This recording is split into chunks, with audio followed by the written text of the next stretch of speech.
was an important day in the yard. Everyone was busy and excited, making notes and taking photographs. A special visitor had arrived and was now the center of attention. "Who is that?" whispered Thomas to Duck. "That," said Duck proudly, "is a celebrity." "A what?" asked Percy. "A celebrity is a very famous engine," replied Duck. "Driver says we can talk to him soon." "Oh," said Thomas, "he's probably too famous to even notice us." Just then, Gordon arrived. "Huh," said Gordon. "Who cares? A lot of fuss about nothing, if you ask me." And he steamed away. Later that night, the engines found that the visitor wasn't conceited at all. He enjoyed talking to the other engines till long after the stars came out. He left early next morning. Gordon was still complaining. "Good riddance," he grumbled, "chattering all night. Who is he anyway?"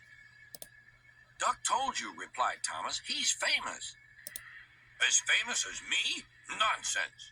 "He's famouser than you. He went 100 miles an hour before you were even thought of."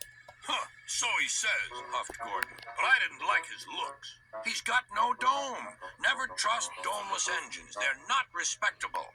I never boast, but I'd say 100 miles an hour would be easy for me. Goodbye." Duck took some freight cars to Edward's station. "Hello," called Edward. "That famous engine came through this morning. He whistled to me. Wasn't he kind?" "He's the finest engine in the world," replied Duck. Then he told Edward what Gordon had said. "Take no notice," soothed Edward. "He's just jealous. He thinks no engine should be famous but him. Look, he's coming now." Gordon was running very fast. His wheels pounded the rails. "He did it, I'll do it. He did it, I'll do it." Gordon's train rocketed past and was gone. "He'll knock himself to bits," chuckled Duck.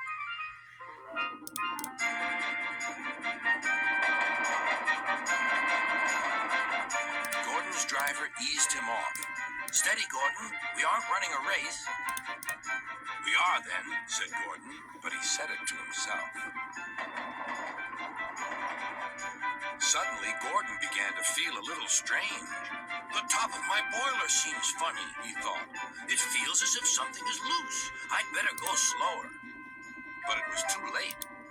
On the viaduct, they met the wind. It was a teasing wind which blew suddenly in hard puffs.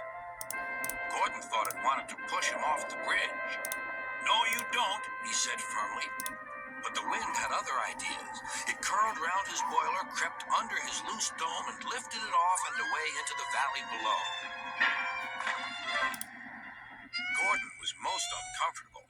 The cold wind was whistling through the hole where his dome should be, and he felt silly without it. At the big station, the freight cars laughed at him. Gordon tried to wheesh them away, but they crowded round no matter what he did. On the way back to the shed, he wanted his driver to stop and fetch his dome. "We'll never find it now," said the driver. "You'll have to go to the works for a new one." Gordon was very cross.